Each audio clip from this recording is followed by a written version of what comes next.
Ok, ahora sí, hermanos, muy buenas noches. Doy gracias al Señor nuevamente por esta tercera instancia donde puedo compartir con ustedes la palabra del Señor y me disculpo por mi impasse que he tenido con mi conexión hoy día y estaba preocupado porque no sabía si iba a poder conectarme finalmente, pero bueno, aquí estoy y con la ayuda del Señor vamos a compartir. Vamos a continuar viendo nuestros dos capítulos, capítulo 8 y capítulo 9. Y siento yo que tenemos que empaparnos de estos dos capítulos para poder ir sacándole provecho a cada uno de ellos. Bien. Eh, entonces hoy día quiero que tengamos una mirada, nuevamente una mirada más panorámica de estos dos capítulos, de estos dos capítulos, Mateo capítulo 8 y Mateo capítulo 9, puesto que como he dicho, estos dos capítulos deben leerse, entenderse, interpretarse juntos, ¿no? Porque así como el Sermón del Monte, que también está en el Evangelio de Mateo, abarca el capítulo 5, 6 y 7, y deben entenderse juntos todos esos capítulos, el capítulo 8 y 9 abarca otro bloque de enseñanza que también debe entenderse junto.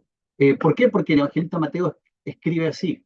Parece ser que eh, el Señor cuando escogió a Mateo y le utilizó, entre otras cosas, para escribir este evangelio, utilizó algunas de las habilidades que tenía Mateo, que probablemente desarrolló en su vida, que son sus habilidades analíticas, sus habilidades tal vez de estructurar, ¿no? Sus habilidades de ver las cosas de manera un poquitito más estructurada, ¿bien? Debido a su oficio que tenía él con los números, ¿no? Con las cuentas.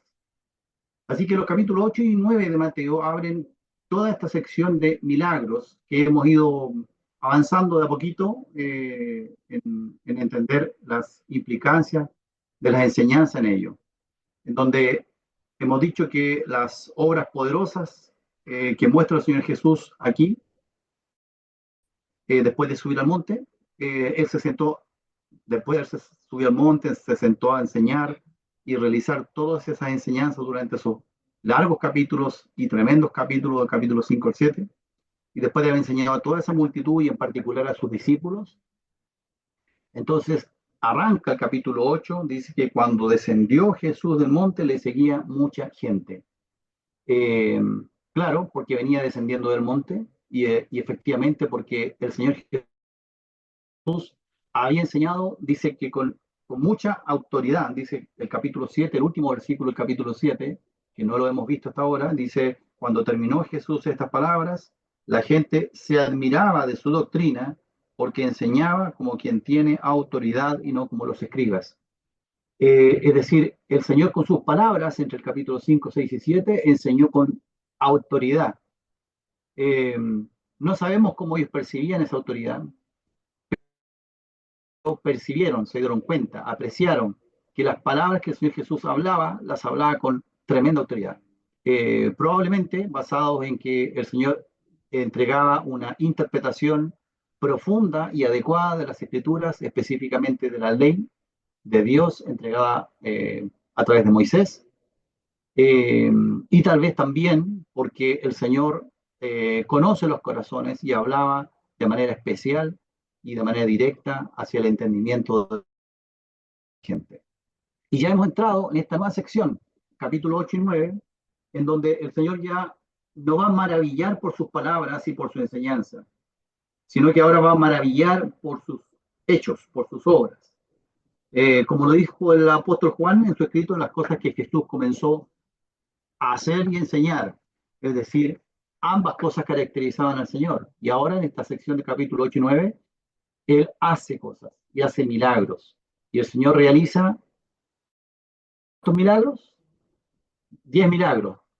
Fueron muchos más que están escritos en el capítulo 8 y 9, pero 10 son los que están nominados, que están especificados, que están descritos. ¿Eh? Porque el capítulo 8 dice, después de sanar a la suegra de Pedro, dice que sanó a muchos enfermos endemoniados también. Eh, pero los que están nominados son estos 10 milagros extraordinarios. Eh, Milagros extraordinarios, que son estos. Jesús sana a un leproso, que quiero que recorramos un poco nuevamente la sanidad del leproso en este día. Sana a un leproso, sana al siervo del centurión, sana a la suegra de Pedro, luego calma la tempestad, que fue lo que estuvimos viendo la semana pasada, libera al endemoniado gadareno, perdona al paralítico, sana a la mujer del flujo de sangre, resucita a la hija de Jairo y da vista a los ciegos y libera a un mudo endemoniado del demonio que le tenía mudo.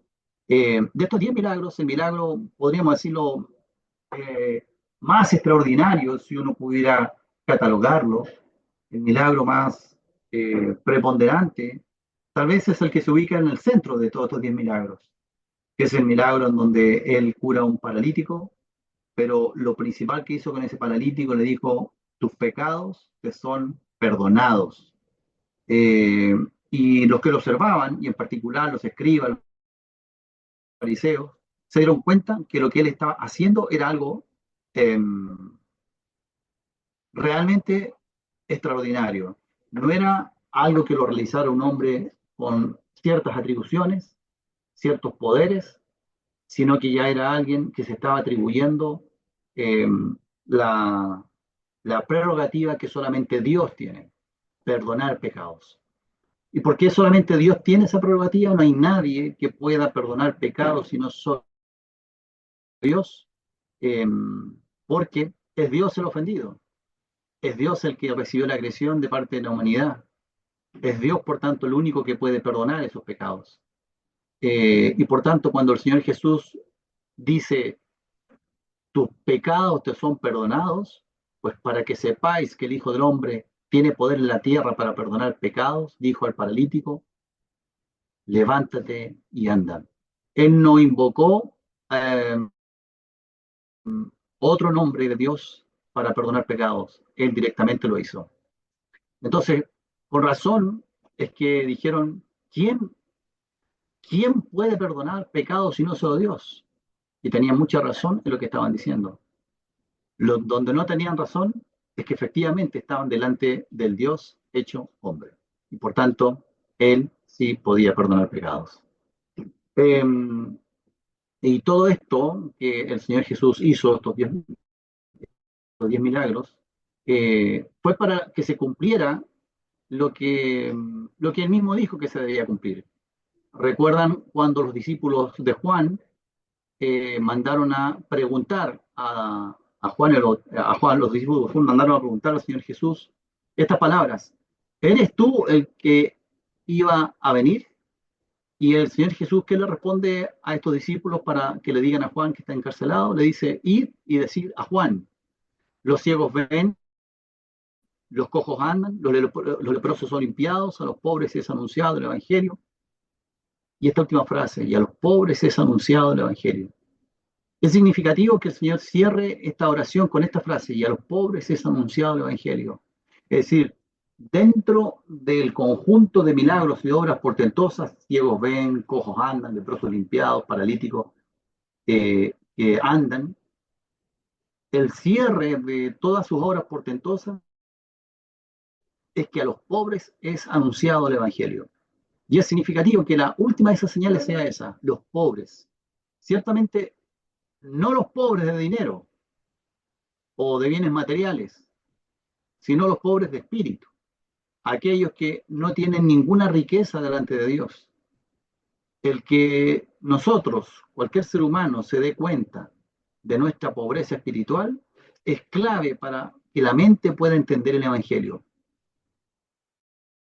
Si se predica el Evangelio y la persona que está escuchando el Evangelio no se considera en pobreza, en ruina espiritual, como un mendigo espiritual, no va a lograr el Evangelio penetrar en su conciencia, en su pensamiento y en su corazón.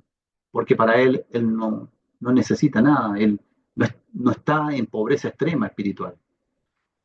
Así que es clave que la persona que escucha el Evangelio pueda comprender su pobreza, su miseria espiritual. ¿Por qué pobre porque ahí describe no solo un pobre, describe un pobre al extremo de ser un mendigo por ser pobre. Es decir, una persona que no solamente es pobre, sino que tiene a tal nivel su nivel de pobreza que lo único que le queda es estirar la mano para pedir. Eso es un mendigo. Y cuando el Señor Jesús dice, y a los pobres, se está refiriendo a ese pobre, al pobre que es extremo, es mendigo.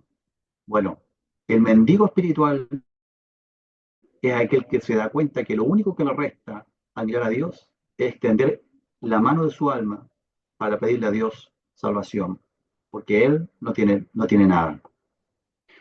Pero pudiera ser que la actitud sea otra, y sea la actitud descrita en Apocalipsis, que dice que yo soy rico, me he enriquecido, de ninguna cosa tengo necesidad. Y el Señor dice, y no sabes que tú eres un desventurado, miserable, pobre, ciego y desnudo. Y menciona estas limitaciones físicas para hablar de las limitaciones del alma. Así que bienaventurados los pobres, como dijo el mismo Sermón del Monte, bienaventurados los pobres en espíritu, porque de ellos es el reino de los cielos. Así que todos estos milagros y obras portentosas que el Señor realizó tenían un final y un propósito: anunciar a los pobres el Evangelio. Ahora, esta sección comienza con un leproso. Ahora, una cosa que la hemos repetido y hoy pretendo recordarla también, es que estos dos capítulos, capítulos 8 y 9, el Señor también, eh, a través del evangelista Mateo, nos muestra un doble propósito. No solo mostrar su autoridad y sus hechos portentosos para la proclamación del Evangelio, sino también mostrar y entregar enseñanza a sus discípulos. No los discípulos que están escritos aquí, sino todos aquellos que a través de todos los tiempos en que pasan los siglos, pasan las décadas, pasan los milenios, y nos encontramos aquí en el año 2026, y nos encontramos que nosotros también hemos creído en Cristo, y nosotros también tenemos un llamado alto de parte del cielo a ser discípulos de Cristo. Y en estos dos capítulos, Mateo concentra enseñanza para este llamado. Sígueme. Eh, sígueme. Y así como relata 3 milagros y habla del discipulado. Relata otros 3 milagros y habla del discipulado nuevamente a sus discípulos. Y relata los últimos 4 milagros y ahora habla sobre el discipulado, llama a sus discípulos y los envía a predicar. Por tanto, definitivamente estos capítulos tienen enseñanza vital para el creyente, pero específicamente para el creyente que está en su fuero interior, en sus afectos, en su sentir, en sus pensamientos, se está dando cuenta de que Dios le está llamando, está haciendo un llamado firme al alma del creyente a seguirle, ser un siervo de Dios, a ser un seguidor de Cristo, a ser un discípulo del Señor. Llámele como quiera llamarle, pero ser un seguidor de Jesucristo. Y estos dos capítulos lo que buscan es que el creyente se cuestione esto, que no simplemente sea un creyente, sino que sea un creyente que en su vida tome la decisión de seguir a Cristo, de serle fiel, de servirle, de adorarle, de que su vida esté volcada hacia su Señor Jesucristo. Eh, y por eso es que escribe estos capítulos Mateo. Y lo primero con que nos encontramos, que es algo que no alcanzamos a ver en detalle, es los primeros 4 versículos, donde se nos relata la sanidad de un leproso. Quiero que lo leamos. Dice así, capítulo 8, versículo 1. Cuando descendió Jesús del monte, le seguía mucha gente. Y vino un leproso y se postró ante él, diciendo: Señor, si quieres, puedes limpiarme. Jesús extendió la mano y le tocó, diciendo: quiero, sé limpio. Y al instante su lepra desapareció. Entonces Jesús le dijo: mira, no lo digas a nadie, sino ve, muéstrate al sacerdote y presenta la ofrenda que ordenó Moisés para testimonio a ellos. Si bien vimos algunos detalles cuando vimos de manera global los tres milagros juntos en la primera reunión, donde vimos la sanidad de un leproso, el siervo del centurión y la sanidad de la suegra de Pedro. Hay algunas cosas que son importantes ver con un poco más de detalle. Eh, ¿Qué es lo esencial que muestran estos versículos? Que el Señor tiene autoridad. También lo hemos dicho y lo vuelvo a repetir. Estos dos capítulos están destacando la autoridad que tiene Cristo sobre la vida, sobre la naturaleza, sobre toda su creación y en particular sobre sus discípulos, la autoridad. Y por tanto es un llamado que Mateo está haciendo al creyente que está leyendo su evangelio para que considere si vamos a responder a la autoridad de Jesucristo en nuestras vidas. Y quiero que observemos 5 cosas que Jesús anuncia a través de esta sanidad de este leproso. La primera cosa es una pregunta. ¿Por qué Mateo ordena así los acontecimientos y comienza los milagros narrándonos el encuentro de Jesús con un leproso? Eh, y yo creo que es para que nos demos cuenta que nuestra condición está un poco así como un leproso, ¿m? Una persona repudiable, una persona que está totalmente alejada de Dios y que sin embargo, y este es nuestro primer punto, es que estamos delante del Señor. El Señor se, se, se mostró, se presentó delante de este leproso. Yo pienso que el Señor había dado un tremendo discurso mostrándoles a los hombres un estándar ético muy alto, el cumplimiento de la ley de Moisés. Y el Señor Jesús, lejos de decir, de abolir la ley de Moisés, le dio su correcta interpretación. Ni siquiera le dio una interpretación distinta. No, le dio la correcta interpretación a la ley de Moisés. No a toda la ley de Moisés, a los ejemplos que él citó. Por ejemplo, oíste que fue dicho a los antiguos, no matarás. Y sin embargo, el Señor dice, pero yo os digo. Um, y ahí nosotros comprendemos que el Señor le entregó la correcta interpretación a ese mandamiento. Ese mandamiento no significaba en interpretación que lo que Dios estaba prohibiendo era simplemente no agarrar un cuchillo y matar a otro ser humano. No, Dios estaba prohibiendo y juzgando a través de ese mandamiento el sentir maligno que te lleva a matar a otra persona. Cualquiera que se enoje contra tu hermano será culpable de juicio.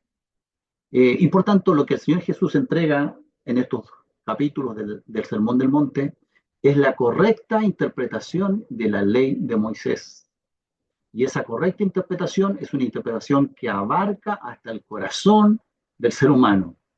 Y por tanto, cuando cierra el capítulo 7 y están todos maravillados eh, de la autoridad con que el Señor Jesús enseña, en realidad están maravillados porque están compungidos.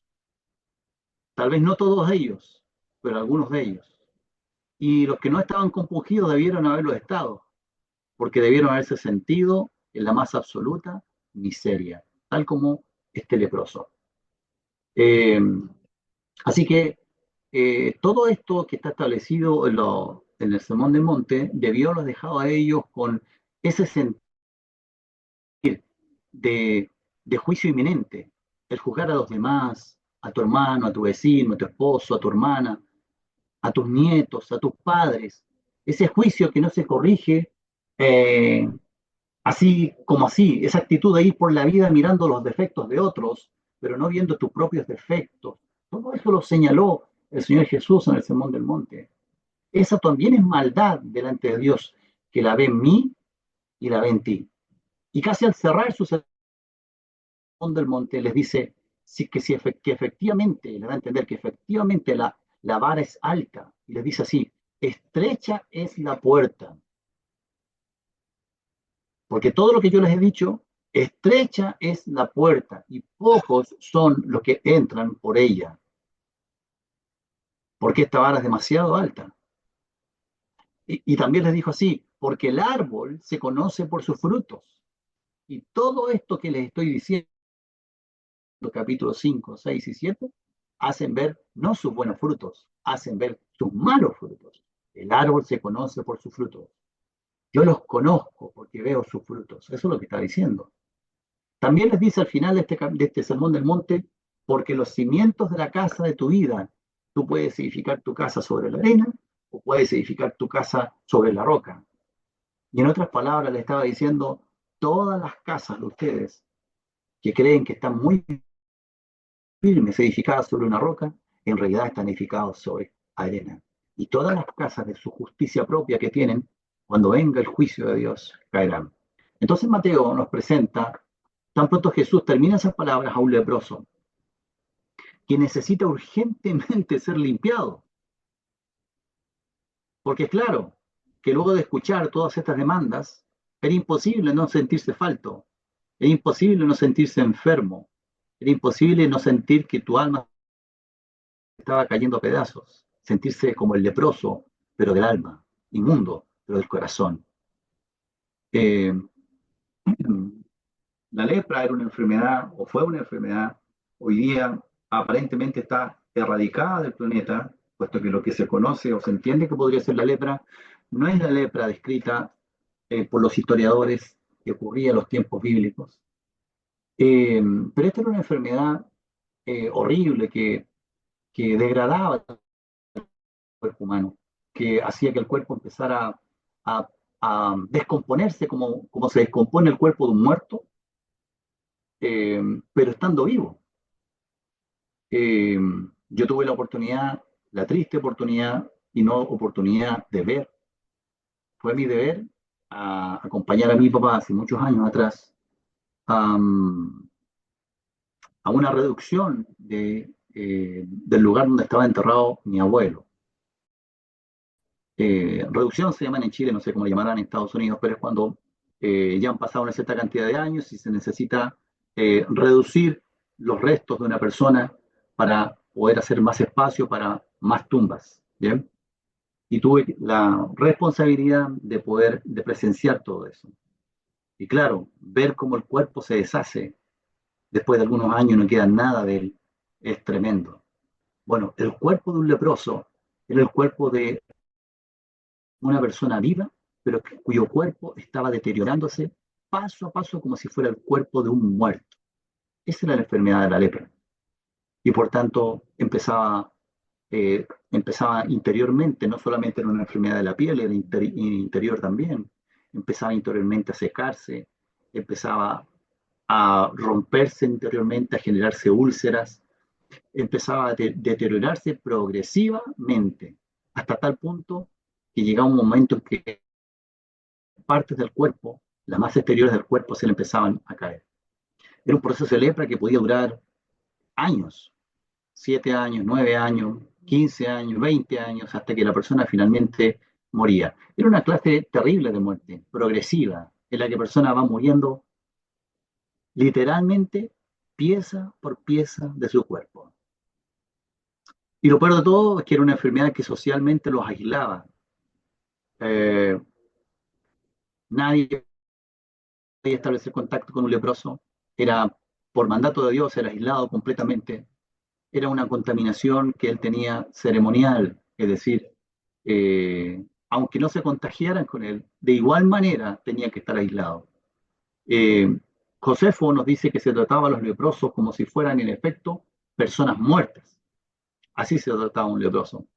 Tan pronto se diagnosticaba la lepra, la ley de Levíticos se aplicaba a él casi la misma medida como se aplicaba la contaminación por muerto.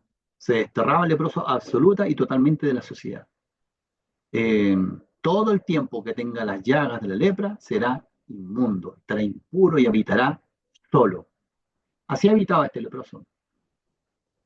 Eh, y por eso tenía que llevar ropas rasgadas, para que se vieran y no ocultara a través de la ropa, pretendiera ocultar su enfermedad. A lo mejor alguno podría ponerse túnica, una manta en la cabeza, para ocultar que él era un leproso y tener algún grado de aceptación social, no estar tan aislado, pero no, tenía que ir con ropas rasgadas, tenía que identificar su piel que estaba contaminada.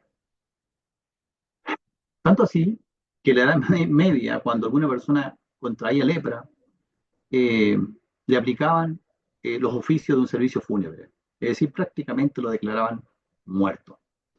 Eh, y que, en fin, existen muchas cosas que se hacían con los leprosos. Así que esto consistía en una horrenda, espantosa enfermedad. Sin embargo, lo más notorio de este relato no es que el leproso en sí, no es solamente el leproso, sino que este leproso estaba delante del Señor. Mire cómo dice el texto, cuando, versículo 2, y aquí vino un leproso y se postró delante de él. Se postró delante de él. Eh, Vino y se postró, o literalmente se acercó el leproso y se postró como en símbolo de adoración o de respeto máximo. Después de haber entendido todo lo que es la lepra, es muy significativo que este versículo nos indique eso, que él se acercó al Señor Jesús.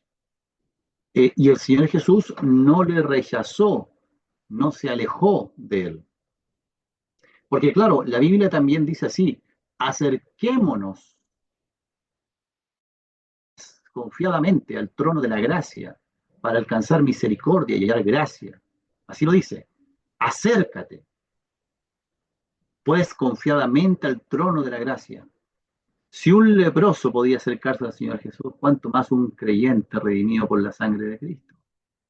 El creyente es llamado a acercarse a Dios en su vida, no una vez, no dos veces, no cuando tiene solamente problemas, sino buscarle espontáneamente con un anhelo, con un deseo de ser un buscador de la voluntad de Dios.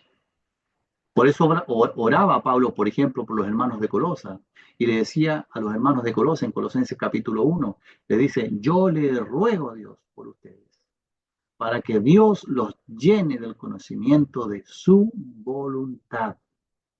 También Santiago nos dice, acercaos a Dios y Él se acercará a vosotros. Entonces la pregunta es, ¿cuánto un creyente se está perdiendo de conocer al Señor, de encontrarse con su Señor, de conocer a su Señor para seguirle?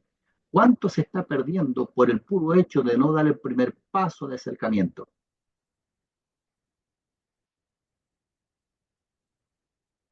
Lo hago más personal.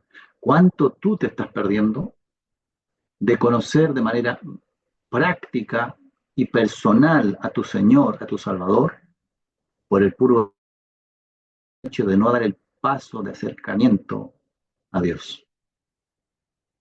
Sabes que Dios, en su personalidad, en su carácter, en su forma de ser, espera ese primer paso.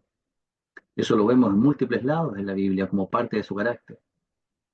¿Recuerdan ustedes cuando el apóstol Pedro, con toda su ímpetu que él tuvo, ¿cierto?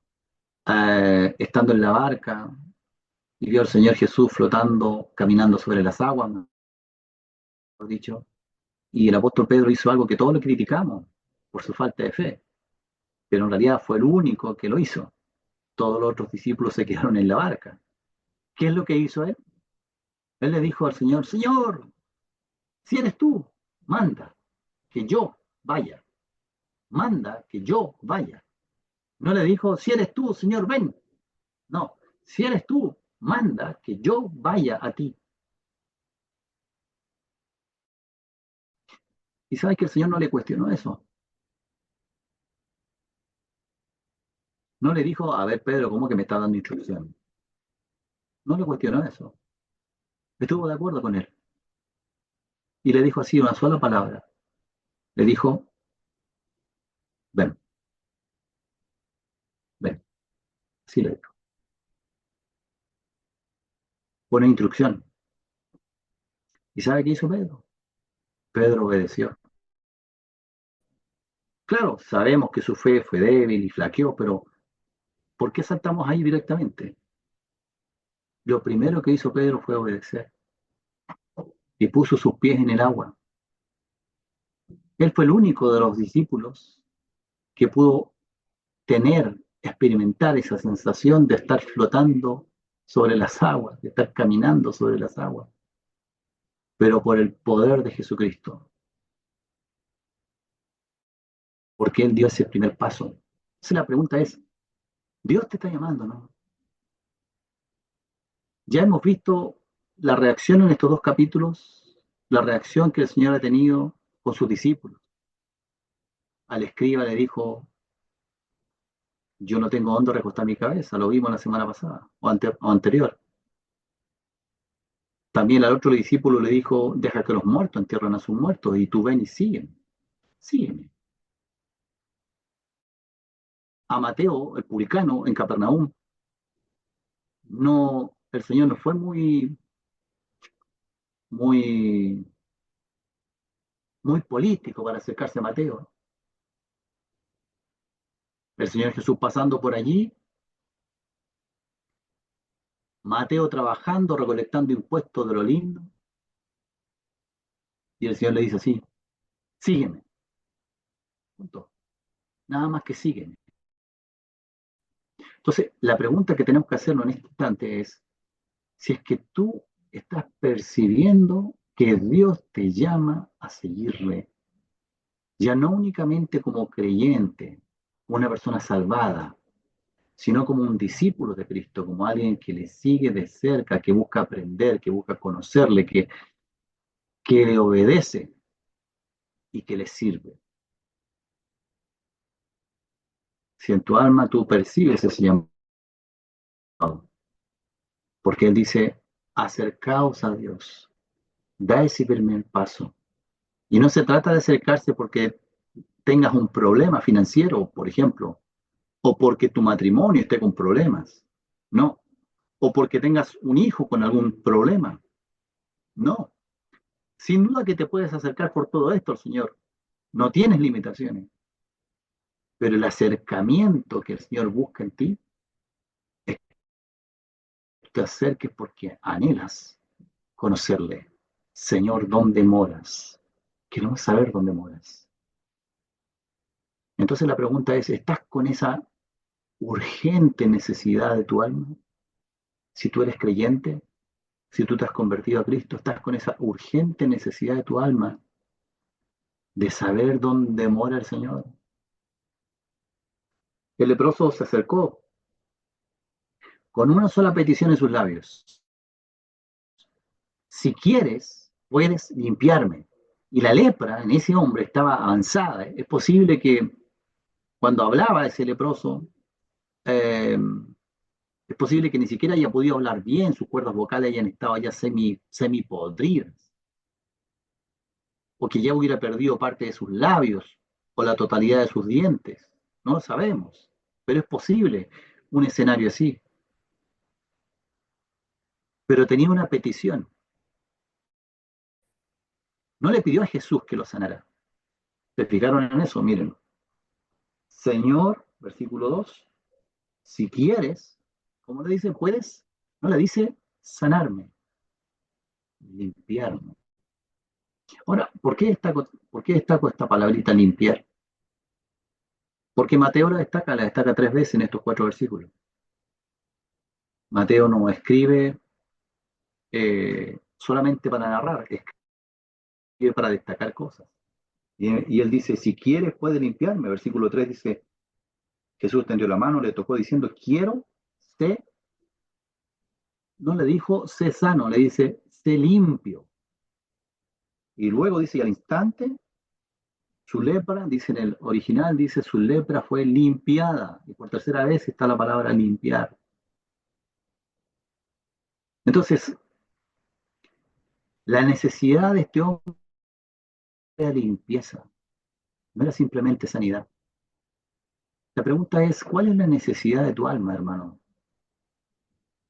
¿Tienes necesidad de Cristo, como dice el salmista en el Salmo 42?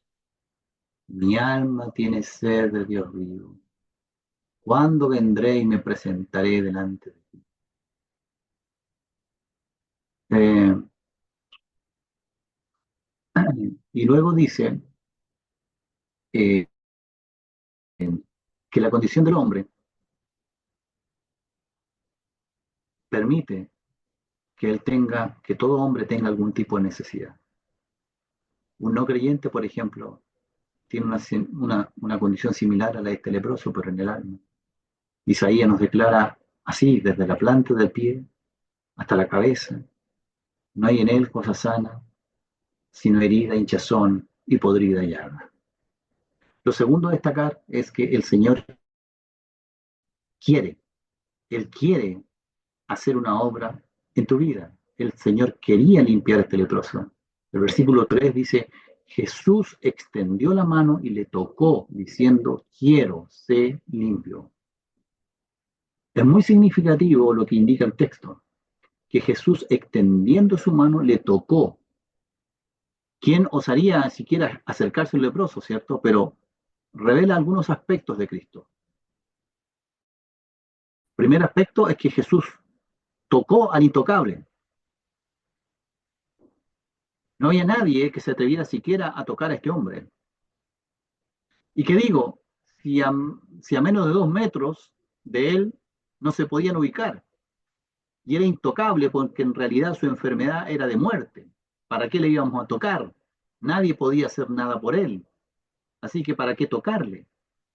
Y lo peor de todo es que el leproso también sabía eso. ¿Para qué alguien me va a tocar si nadie puede hacer algo por mí? Él era el hombre sin esperanza, era el hombre sin futuro, era el hombre que veía en su problema un problema insalvable, insoluble. Yo no sé, hermano, si tú estás aquí con algún problema de ese estilo, algo que tú consideras insalvable e insoluble, pero déjame decirte que el Señor Jesucristo tiene planes en tu vida, planes que son mucho más grandes que el problema que estás viviendo, que incluso dejan el problema que estás viviendo en una importancia muy, muy menor, porque los propósitos que el Señor tiene para con tu vida son tremendos, hermano. Propósitos para honrarle a Él, propósitos para glorificar a Dios a través de tu vida, propósitos para proclamarle a Él a través de tu vida, propósitos que tú puedas conocerle a Él de manera significativa en tu vida. Así que tu vida, después de esta vida, cuando pasemos la eternidad, mirará para atrás y lo que realmente vamos a ver no van a ser los problemas que tuvimos en la tierra, sino que vamos a mirar el propósito de Dios en nuestra vida. Eso es lo que realmente vamos a mirar. Lo otro que se destaca con esta actitud del Señor de tocar es que Jesús tiene plena autoridad para hacerlo. Este hombre le dice, si quieres, puedes. Este hombre tenía muy claro que Jesús tenía toda potestad, toda autoridad para limpiarle completamente. Y solamente inclina su cabeza, se postra delante de él y le dice, yo sé que tú puedes, tan solo depende de que quieras, pero de poder puedes. Es decir, el leproso no tiene ni una duda de que Jesucristo podía. Lo único que necesitaba es que él quisiera. Qué tremendo que haya quedado así registrado por Mateo, porque es el espacio que tú necesitas para enterarte de que Jesús tiene plena autoridad sobre tu vida, hermano. Y lo único que requiere es que tú reacciones correctamente frente a su autoridad. Si tú no eres creyente aún, Jesucristo tiene plena autoridad para perdonarte, plena autoridad para salvarte. Y no solo tiene la autoridad, sino que además quiere hacerlo. Pero también si tú eres un creyente, que a lo mejor llevas algunos años siendo creyente, pero, pero no siendo un discípulo de Cristo, el Señor quiere cambiarle el rumbo a tu vida. El Señor quiere darle un propósito a esa vida de creyente para que le sigas con pasión. Jesús no le respondió así a este leproso. Si quieres puedes limpiarme. Ok, vamos a orar, vamos a rogar por eso. Vamos a esperar un poquito, vamos a tenerlo un tiempo en oración. No, le dijo, quiero, sé limpio. Jesucristo está plenamente habilitado para el perdón del alma. Y Jesucristo está plenamente habilitado, hermano, si tú ya estás perdonado, está plenamente habilitado para mostrarse Él a tu vida a través de su palabra, para darle sentido a tu vida. No solo quiere, también puede. Entonces la pregunta es, ¿vas a clamar? Clamar como el leproso. No se trata simplemente que el Señor intervenga en tu vida sin tu clamor. Vas a clamar y decirle, Señor, ya no quiero seguir caminando así. Yo soy tu hijo, Señor, hace 6 años, hace 8 años, hace 15 años. Pero ¿qué es lo que he hecho con mi vida como creyente? Quiero seguirte, quiero conocerte, quiero amarte, Señor. Toca mi vida, ya no tengo temor, Señor, como quieras tocarla. No tengo temor. Toca mi vida, cámbiala. Cambia el rumbo de mi vida, Señor. Quiero abrir tu palabra y quiero encontrarme contigo y en las Escrituras. Quiero abrir mi corazón contigo y quiero identificar allí pasión por ti, clamor. Tercero, el Señor limpió al leproso, lo limpió completamente. Y lo tercero que destacamos aquí, versículo 3 dice, y al instante su lepra desapareció, así dice el texto. Imagínense ustedes un poco esto, un hombre lleno de lepra, con una enfermedad que provocaba la desfiguración de cada una de sus extremidades, la pérdida de partes del cuerpo, la pérdida del habla, la desfiguración del rostro. Además de todo, el hedor. Es como, recuerdan ustedes la tumba de Lázaro, ¿cierto? Que le dijeron Marta y María, le dijeron, abran, abran la piedra, corran la piedra, porque él iba a hacer una obra extraordinaria. ¿Y qué le dijeron? Señor, lleve ya, porque es de 4 días. Lleve ya. Bueno, así era un leproso. Un muerto en descomposición, pero con vida. Pero Jesús le toca y le dice, quiero, sé limpio. Y el efecto no fue progresivo, no fue de a poco. El efecto fue inmediato. El efecto fue total. Su piel en descomposición fue restaurada completamente. Al instante, dice el texto. Esto quiere decir inmediatamente en el acto. Todas las señales de que tenía lepra desaparecieron. Él tenía que ir dentro del ritual de Levíticos, tenía que ir y presentarse delante del sacerdote. Y el sacerdote debía mirar su piel y constatar que la lepra se había ido. Y el Señor le dijo, anda, ve al sacerdote y ofrece. Todas las señales de lepra en su piel se habían ido. Porque cuando el Señor interviene en tu vida, hermano, no es un proceso, no es un logro, no vamos por etapas, no es una carrera.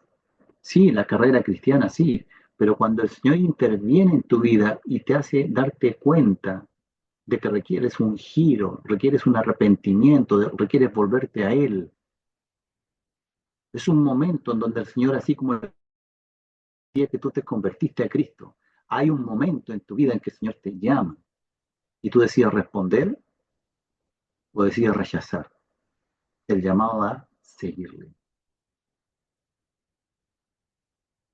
Los ejemplos que vemos de discipulado en estos 2 capítulos, varios de ellos le siguieron. Mateo no lo pensó, no le dijo, Señor, pero déjame primero, no. Levantándose, le siguió. Es un acto, es un momento en el cual Dios obra en tu vida, en tu alma, a través de su palabra, y te hace darte cuenta del llamado que Él te hace para que le sigas de cerca. Así que no es un logro, no es una carrera, no es una meta que tú quieres obtener algún día, no es un trofeo que tú vas a tener, es la respuesta del alma que se da cuenta que Jesucristo tiene plena autoridad en su vida. Estás completamente llamado a seguirle. Cuarto, Jesús ahora era su guía, el guía del camino de este leproso.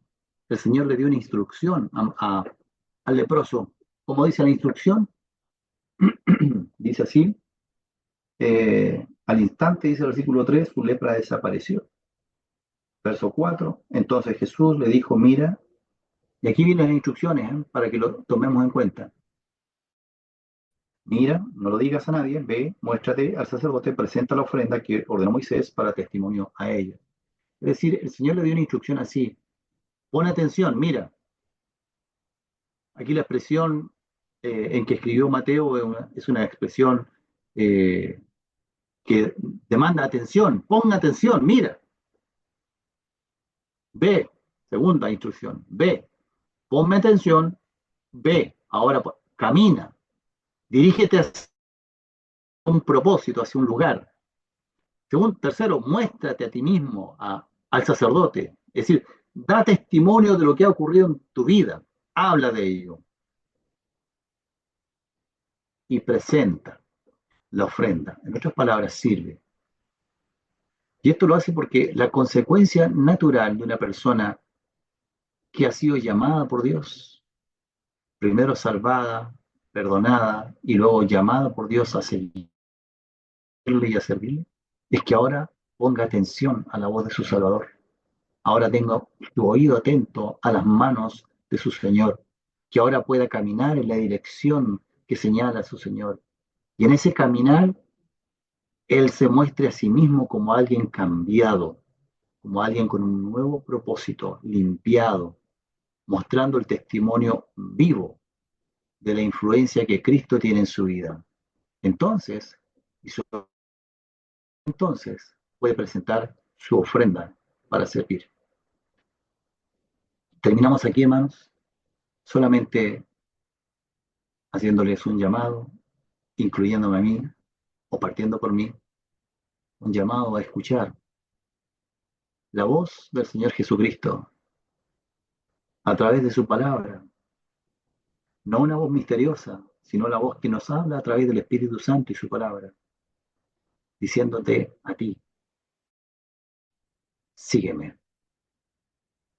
Y lo que Él espera es que tú reconozcas su plena autoridad que tiene sobre tu vida para llamarte y para que te subas a la barca donde se subieron los discípulos, pero que te subas a la barca de ser un siervo de Jesucristo en tu vida. Si estás percibiendo ese llamado en tu vida, no lo retardes, no lo postergues. Cae de rodillas ahí delante del Señor y dile, Señor, ¿cuántas veces me has llamado, Señor? ¿Cuántas veces he escuchado esa voz tuya, Señor? ¿Cuántas veces tu palabra ha golpeado la conciencia de mi alma y me ha llamado? ¿Cuántas veces he sido yo ese Mateo sentado y pasando tú delante de mí, llamándome? Y me he quedado sentado, Señor. No quiero volver a hacerlo. Señor, sé que me estás llamando. Aquí estoy para seguirte y seguirte de cerca, Señor, con toda la pasión que tú puedas colocar en mi vida, porque yo reconozco la autoridad que tú tienes sobre mi vida. Que Dios le bendiga, hermanos, y muchas gracias.